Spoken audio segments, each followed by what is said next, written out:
All right, so we're going to be talking about why men fall in love with you only when you engage in their emotions. All right, listen up, okay? Um, Unfortunately, the thought, the logical understanding that you and this person are a great match is not enough to make somebody fall in love with you. I've been with people who I thought weren't good, who I knew were on point, like on paper, perfect match. The looks apartment, exactly how I like it. But for some reason, when I think of them, there isn't a beautiful hazy image of them, with fucking angels in the background, and they're looking at you, and the camera of your mind is slowly zooming in on their face as they look at you like that, and everything is fuzzy except their eyes. Is there are you could have everything and not feel that for that person, and it could be very frustrating because you know that they're perfect for you, but for some reason you don't like them, and so the other person also sees the same thing in us. And the reason why that is because we have not engaged their emotion. There are two ways to that this happens. There is the natural way, where you meet someone and your bodies, literally your bodies, are perfect matches. Biologically, neurochemistry, everything is a perfect match, right? But then there is where it happens because of circumstance, and you could perhaps have some influence. For example, a lot of people who go to war and fight in a dangerous situation, they end up becoming really good friends. And studies show that whenever you go through a traumatic event with somebody else, you guys become trauma bonded, right? That's an example of maybe you would never have been friends, but because you guys went through this together, all of a sudden a relationship that would have never have happened naturally, now it's happening. Right? So we're going to be talking about how you could do that without being manipulative and without going straight to hell. All right. And if you guys want to learn about these things, you guys can purchase I have a bunch of courses that I talk about this. In particular, you guys can purchase the Mindful Attraction University. It's a bundle of all of my courses where I teach you these strategies. I teach you the strategies on how to make somebody fall in love, how to find the right person, how to prevent the other person from falling out of love, which is what usually happens a lot of the times. I have a course on assertiveness. I have a course for single people, for people in relationships.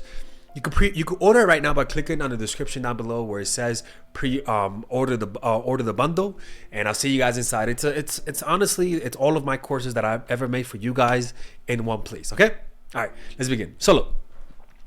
Let's talk about what engages emotions. Well, we have two parts. We have one part of our brain which is called the reticular activating system.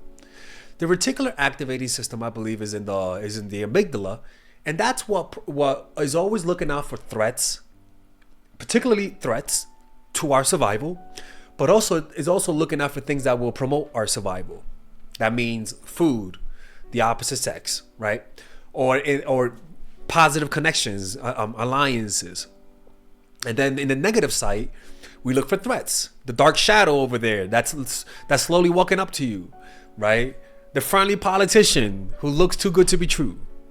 The snake that is rattling, all of that. Our brain are always scanning for what's a threat and what's not a threat.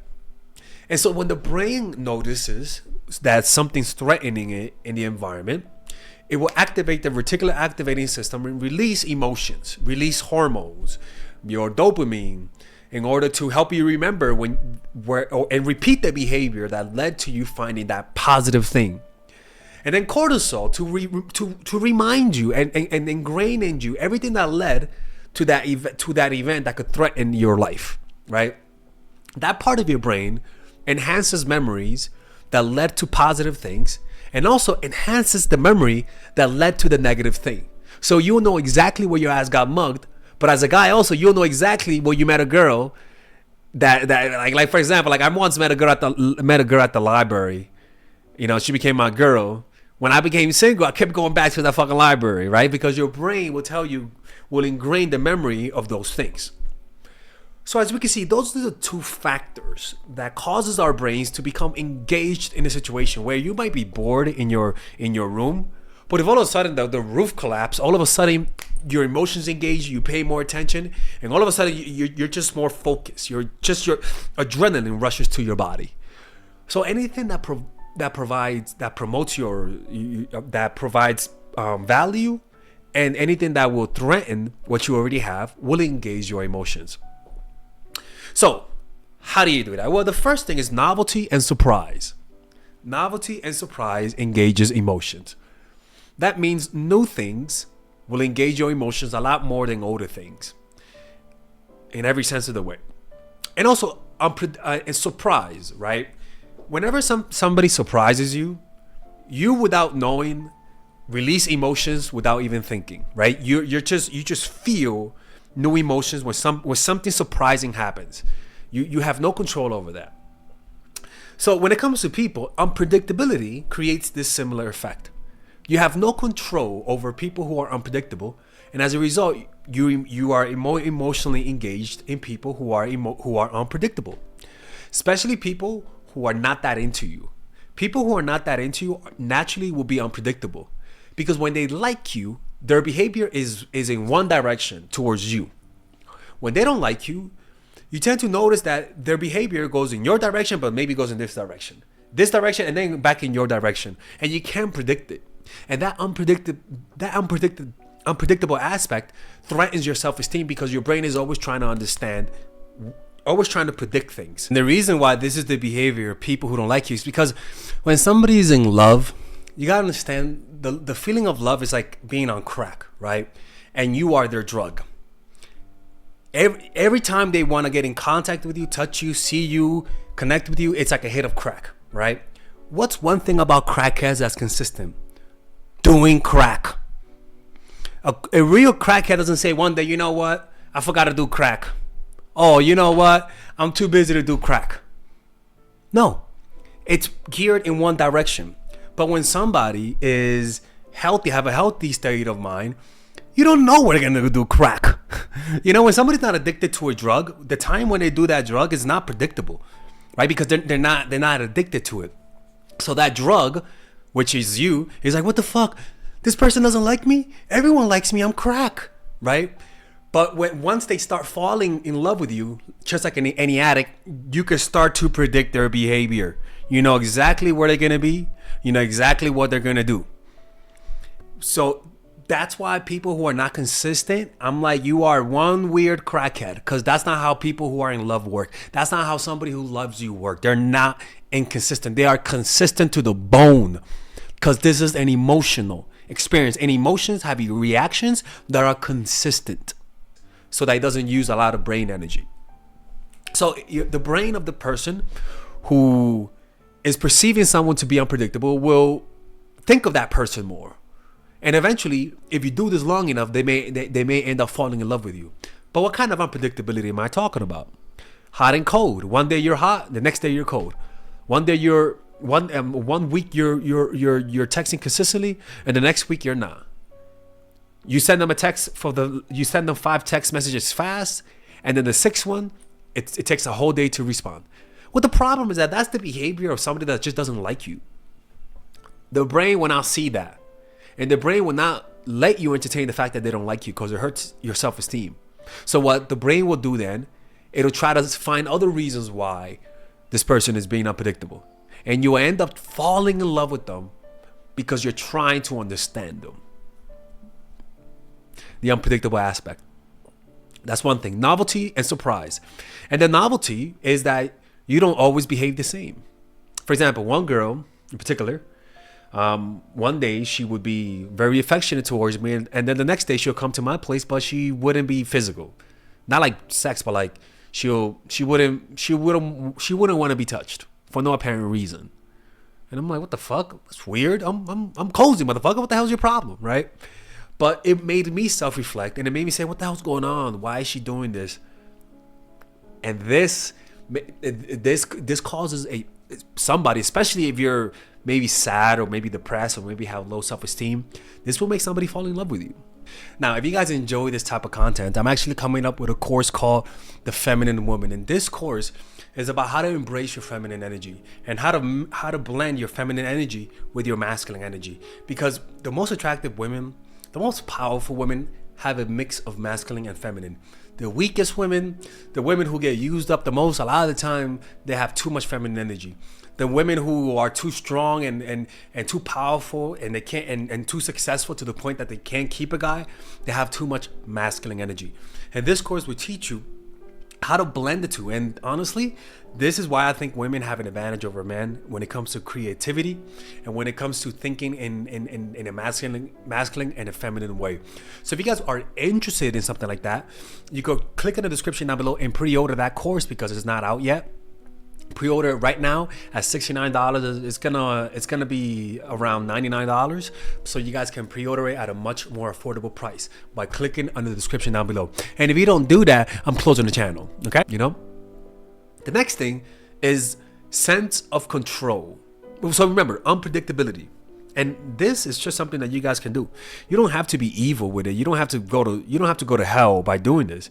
You could just be unpredictable by having a life. Sometimes you don't want to see the person, right? You like them, but you just don't want to see them. Maybe you've been around too many people that day and you want to be alone. You could tell them that. But a lot of the times when we like them, we don't want to tell them that because it hurts their feelings. And as you can see, whenever you cancel something, it hurts their feelings. Whenever you pull away, it hurts them. And the reason why is because they were expecting you to behave a certain way. And then you acted the opposite. And now they feel like they can't predict you. Which means it also feels like they can't control you. They're trying to, because we as humans are always trying to put the pieces together.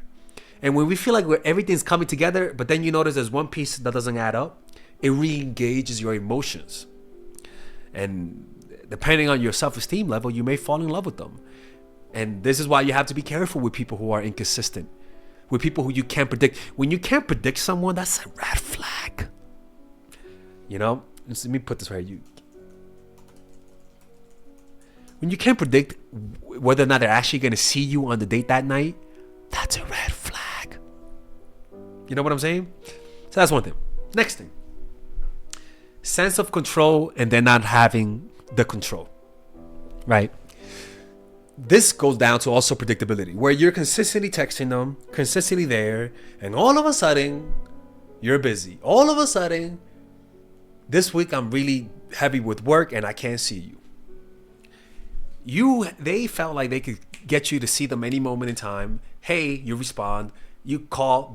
You pick up soon. They ask you for a date for next week. You're always there, and now all of a sudden, you're busy. The way the brain will interpret that is the fact that now I can't control you. And we all think that with every one of our partners, because we sort of do have some control over them. And there's nothing wrong with that because they gave it to us and we're being responsible with it.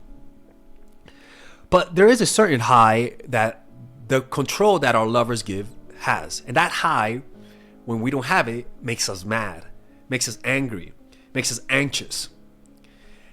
And showing people that they cannot control you, showing people that I do love you, but I am willing to walk away if you fuck with me, makes them nervous.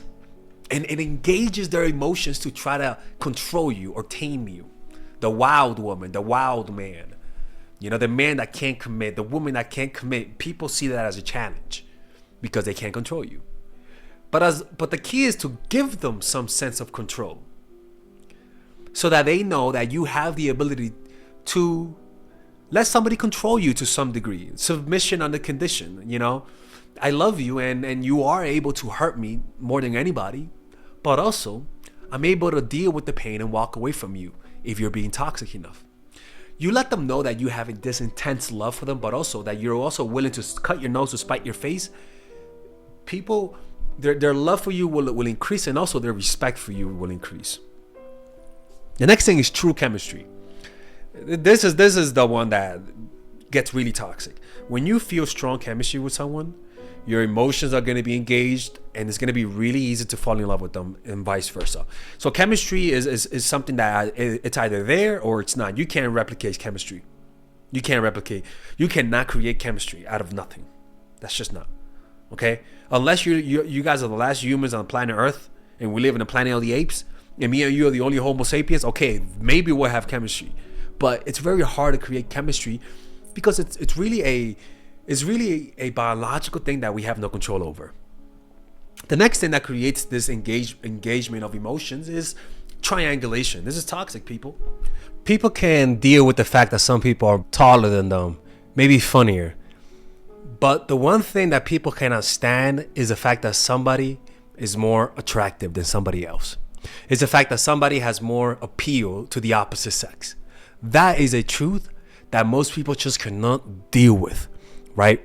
And so this triangulation is one of the most toxic forms of causing an engaging people's emotions because it brings out the worst in people. But this is a weakness that every human has, especially if you have siblings. We all compete for the attention of our parents. Every human has the weakness of being vulnerable when somebody compares you to somebody else. Everyone is susceptible to that type of manipulation. Anytime you feel like you're competing for somebody's affection, you're gonna get more emotionally engaged in that moment because it's competition. Competition makes people engage more emotionally. When I'm playing basketball and nobody has next, like for example, nobody's waiting to take your place if you lose, the games are not intense. As soon as you see Tyrone and his crew say, "Hey man, I got next," all of a sudden, I swear to God, everyone starts playing better. And God forbid if you bring Melissa the white girl into the game to watch us play. All of a sudden, people are going to start being Michael Jordan. All of a sudden, people are going to start doing windmill dunks, like fucking spinner Roonies, fucking sham gods. Like, competition. Another observer makes the dynamic more emotionally intense. So how do you create that? Well, the non-toxic way is for you to, let me see, I'm trying to think of the non-toxic way. Okay, let's start with the toxic way. And this is, I just don't recommend this because you might revive an evil spirit in that person. Is indirectly letting them know that you have an ex, obviously, and that you love the ex, and that you never loved anyone else as much before. People are gonna take that as a challenge. Especially if you never tell them you love them. They're going to say, why don't you... The thoughts that are going to dominate their minds is, why don't you love me? You love them. Why can't you love me? Right? That's one thing. Like letting them know that you love someone and then not saying I love you to them. That does hurt people. It does. The next one is literally dating somebody that looks the complete opposite of your ex. That's one thing. If you date Tyrone the personal trainer, date Bob the programmer, and vice versa. You know, and if the person knows that your ex looks the complete opposite of you, it definitely creates inner competition. And God forbid if you tell him he had a big dick, or you tell her that she had some big old titties and the girl has a small chest, like that will get toxic. That's gonna get toxic. That's not what I'm talking about. Okay. We want to go with things that are not that sexually explicit. All right. Other things that you could do to create this triangulation is if you dated a rich guy, now you're dating a normal guy, letting them know the status of your ex. You know, if you dated a super famous girl and you're dating a normal girl, letting them know the status of your ex. I mean, I know it sounds simple, but the triangulation does do that. And the most toxic one is staying friends with your ex. People don't... I hate when people do that. Like, and for some reason, people who stay friends with their ex, as long as they don't have children, if they have children, you could.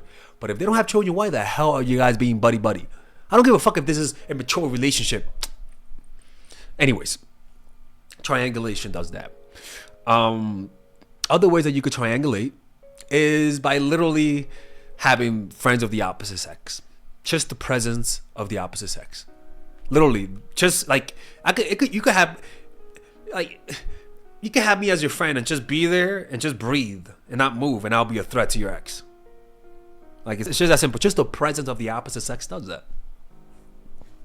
But as long as you're not obvious about it. For example, the last girl that I was dating did that shit, and it honestly it worked on me for like a week or two until I saw the bullshit, where she said her ex wanted to move in. He was broke, he was poor, and he needs a place for a week, and she felt bad because he was begging, and they've known each other for years.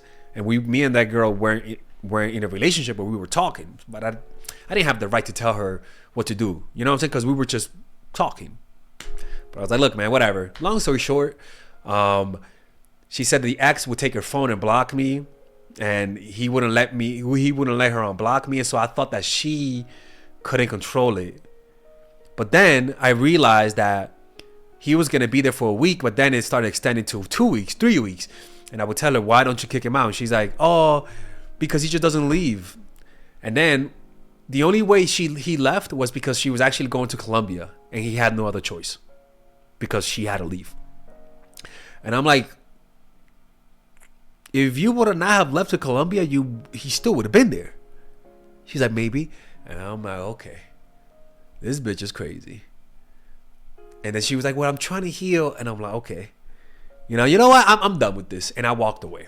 I was like, you're bullshitting me. But I could promise you, the competition between me and him, psychologically, it definitely made me compete more for her, right? But thank God I've grown as a person, and I didn't take that personal, and I didn't take that as a challenge. But the truth is that people's self-esteem is lower than you think, and they do fall for these tricks. Like, people's self-esteem is not as high as you think. People. The next one is they represent a personal or cultural archetype, right? They look like Prince, for example. And all of a sudden, because you look like Prince and I like Prince, their emotions get more engaged. Maybe you look like my dad or behave like my dad. Or you behave like my mom and look like my mom. Or maybe you look like the ex that dumped me. And now, this is my other chance to redeem myself. And this actually happened to me. Right? I was dating this girl.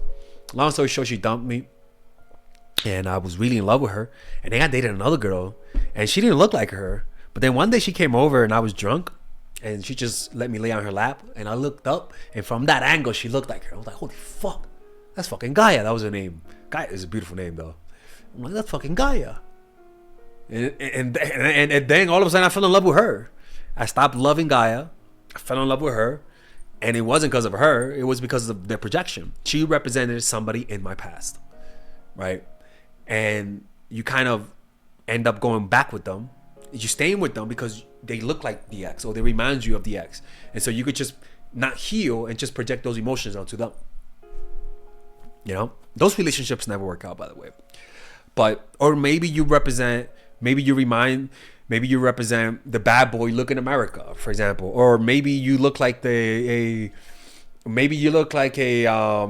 Korean pop star singer, like the androgynous look, and then all of a sudden any girl that likes those, that fall in love with one of those singers, they meet you, and all of a sudden they fall in love with you, right? The projections, personal projections, dad, how his or her dad was, and then cultural projection. Oh my God, you look like Prince. Let me go out with you. Or oh my God, you look like Lenny Kravitz. With me, I noticed that women who are into black guys, or women who like Lenny Kravitz, or women who like spiritual guys, or women who kind of like Prince. I don't know why that one. Or women who like XXXTentacion, or they usually go for me because I just look like them. So you engage their emotions by affecting a projection. The next one is conflict and resolution. This is pretty much what makeup sex is, right?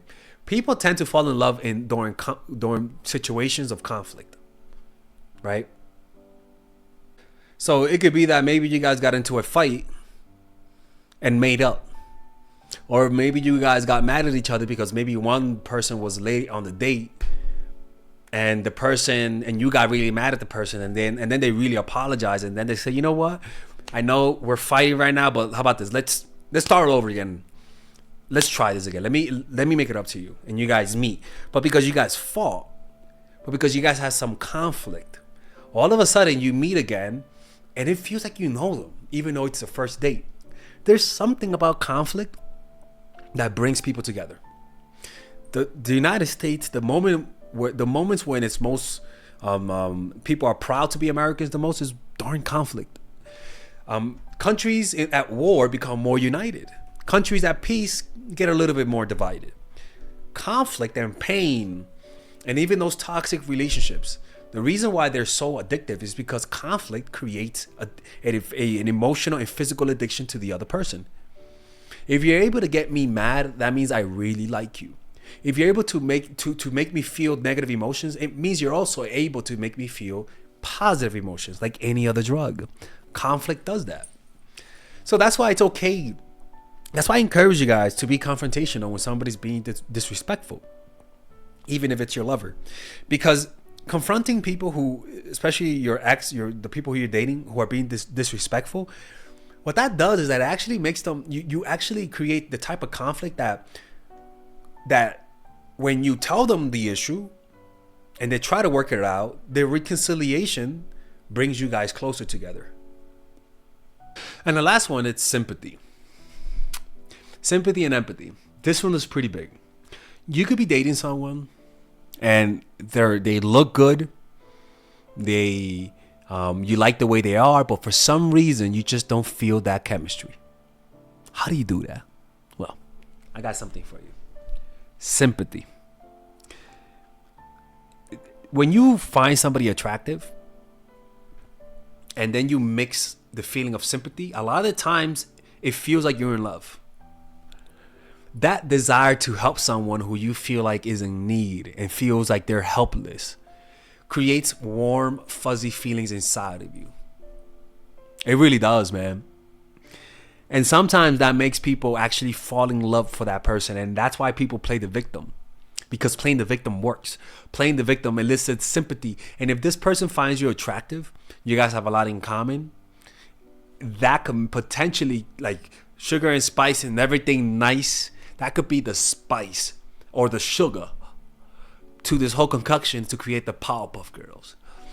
Sympathy, like I remember this one girl whose cat died. I hate dating girls with pets, man. There's always that moment where you got to be the comforter. Anyways, her cat died, which I fucking hated, but you know. Anyways, I liked it, but I didn't like her that much. No, I liked it, but not like that. You know what I'm saying? But she just cried on my lap. She just started crying. Like, she just felt so bad, and I'm a nice person, and I had never seen somebody cry so hard like that. And I was like, "Oh, I'm so sorry, man." I first of all, I didn't know what to say. I was like, okay, like I'm kind of happy that motherfucker's gone. He peed on me one time, but you know, she was crying, and I just felt bad. And she got out. She was like, "Thank you." And I remember the feeling. I just felt so bad for her that she went through that.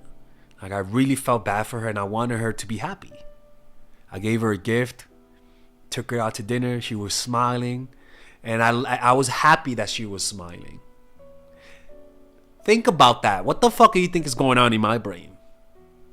I'm falling in love with this person. That's what's going on. That's conflict for you. Women, there's something about a woman who looks sad and needs help that as a guy, I want to help, and it engages your emotions. And if you have the right circumstances, it could potentially make somebody fall in love, and that's how you engage their emotions. Honestly, there's just so many ways to engage people's emotions. I've been just having some crazy revelations. It sounds so cultish. I've had revelations, but I've just had so many things about human nature that just have been illuminated to me the past week that my mind has been kind of blown. I'm not even gonna lie, people. I'm not even gonna lie, even from me. And especially because I was reading a book, the book, The Art of Seduction, in my Robert Greene book club, and I was reading the chapter about confusing reality and fantasy, and it just blows your mind. It helps you, like it shows you why some people tend to follow cults, tend to believe crazy shit in a way that makes sense, so that the next time you see somebody following a dumbass cult leader, you don't be like, why are you following them? You're gonna be like, okay, I get it. You know. So yeah, it's you guys can join the Robert Greene book club by being a Robert Greene book club member. by clicking on the description down below. There you can learn a lot of these strategies about how to engage in people's emotions. But generally speaking, this is something that should happen naturally in your relationships. You don't have to manufacture this. You could do these strategies to maintain a relationship.